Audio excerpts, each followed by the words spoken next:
For some guitar players, there's a time when you just have to say, I've tried all the new gadgets, and while there's initial excitement, reality dawns on you and you're left with no other option than to do what you already knew what you needed to do. But isn't that part of the journey?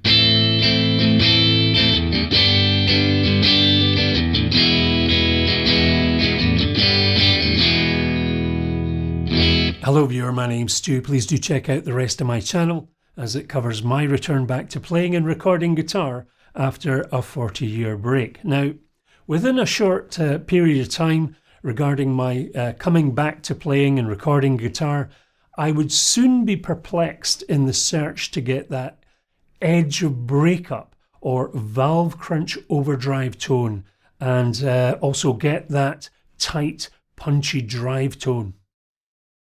And yet, all within the confines of a small studio. And this is a common cry for everyone wanting bedroom volumes, also to protect your hearing from damage. As a former Marshall and Laney stack user, and we're talking old school here, I did have simple pseudo attenuator switches custom wired into the valve heads, but they were still outrageously loud. But what a fabulous tone that you got. Now, I would like to say because of that, you did tend to play the guitar in a particular way. It's the difference between feeling outside or detached from your amplifier and the feeling of being immersed and part of the tonal response.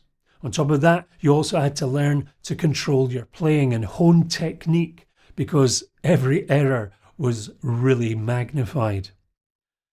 Apart from a long list of folks hating you for playing at outrageous volumes, the downside is, of course, damaged hearing, and I certainly suffer from that now. I have an amplifier that gives me fabulous edge of breakup. I have another amplifier not so great when I want to drive it further because you have to really crank up the master volume.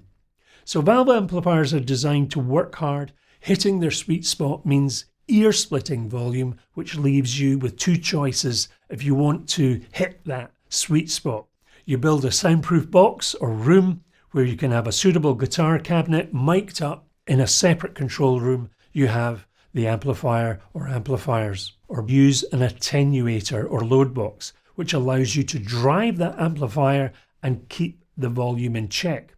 Sounds simple enough, and there are quite a number of products to choose from, ranging from inexpensive to something that may cost you more than a valve amplifier. So coming up, number 1, the Tone King Ironman 2 attenuator and its specifications and very important points of note on how to wire this up and operate. Number 2, what it sounds like in use. Number 3, points of interest along with other units I considered. Number 4, conclusion, final remarks. So, without further ado, number 1.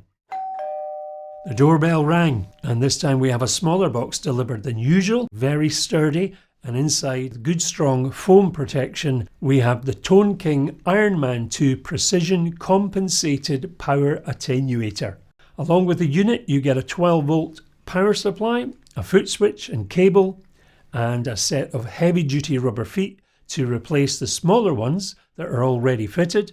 The larger feet certainly make the unit sit more stable and rise above things like cabinet handles. For those not familiar with the company Tone King, they are well known for their boutique style amplifiers built in the USA and were established in 1993.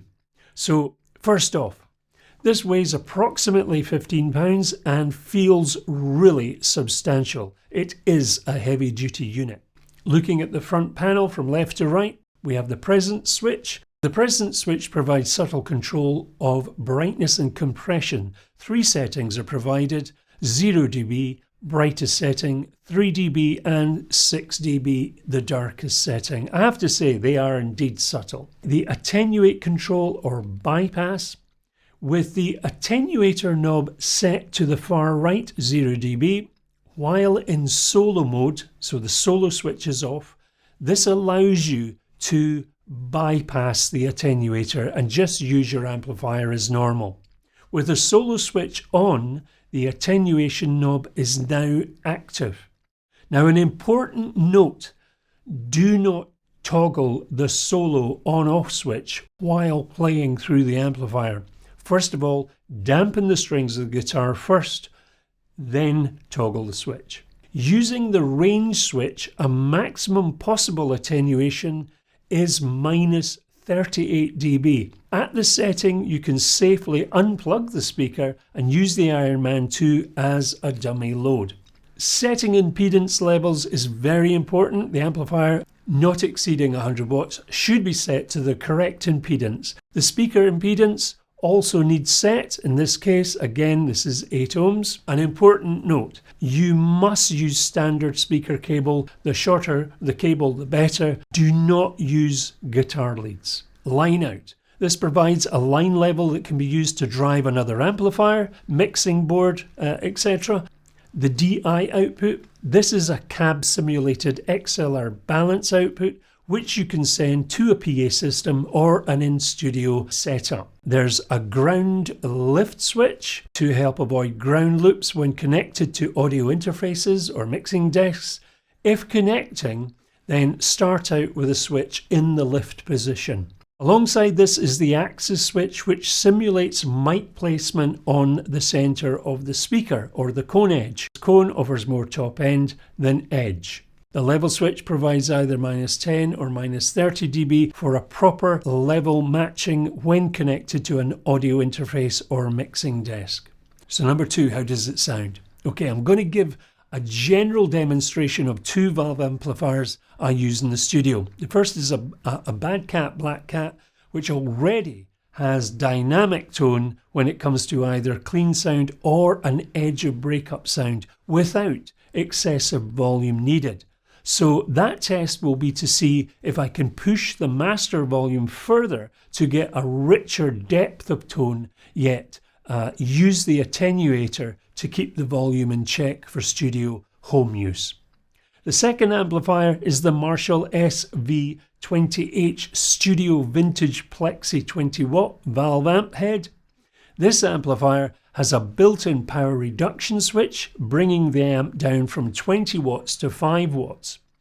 But typical of this amplifier type, if you want to overdrive or distort, then you're going to be playing at excessive volume. So this amplifier is very much a candidate for attenuation.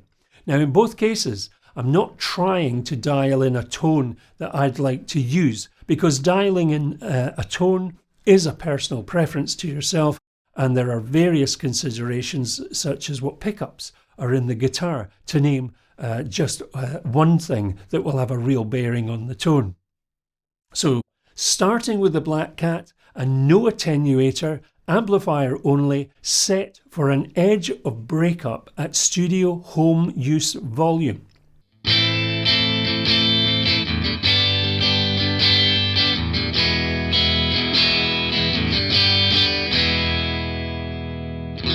And now with the Ironman attenuator wired in, let's see if we can get a true bypass. In other words, the attenuator is not interfering with the original signal.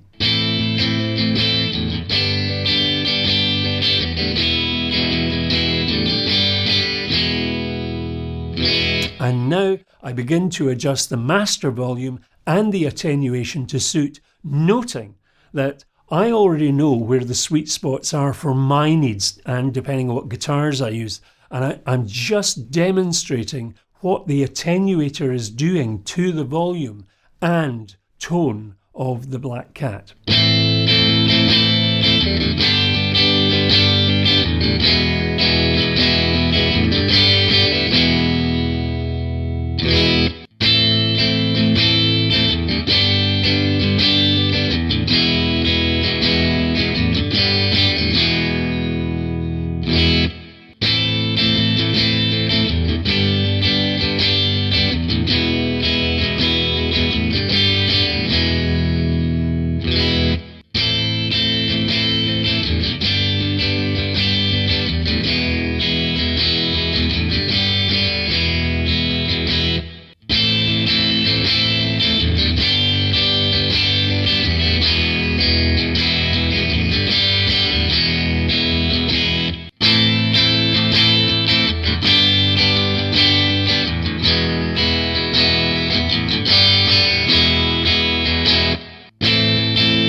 Next up is the Marshall. Setting the amp on the 20 watt output setting and using the attenuator. Here are some very quick settings that show that the amp can be overdriven at various stages without excessive volume. So perfect for studio or home use.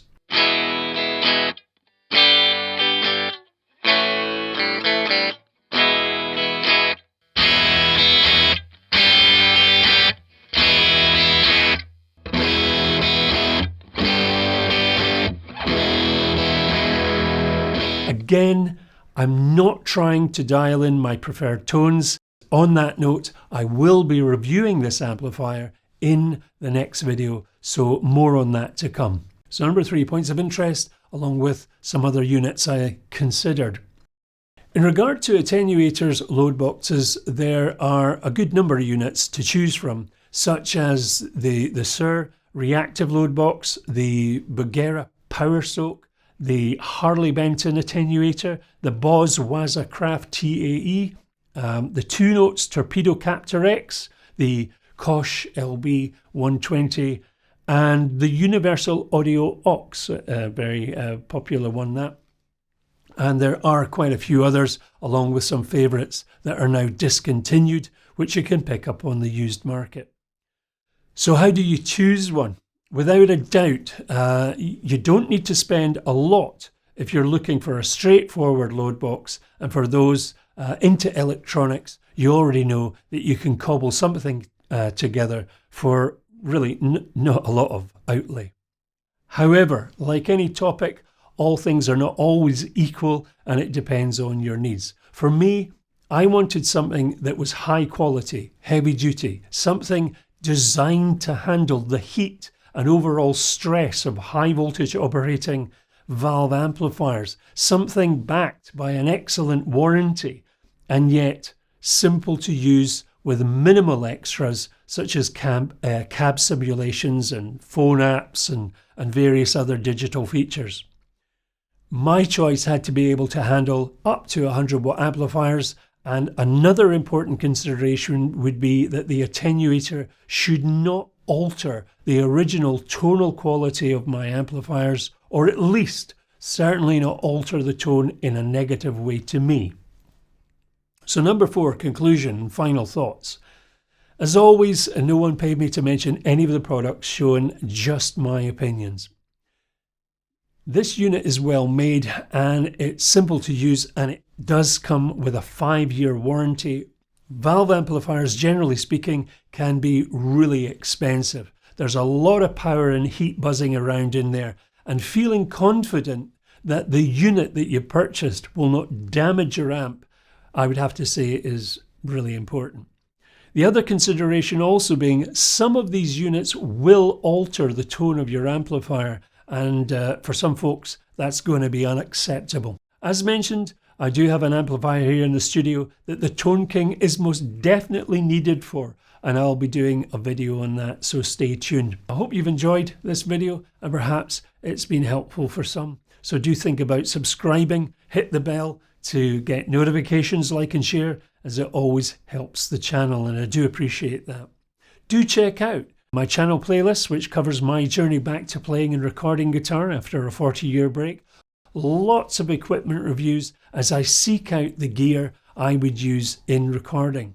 So whether you're a newcomer, an ongoing player, or like me, an old hand returning to guitar playing, I always take time to engage with folks who take time to comment. So until next time, the journey continues. Do take care.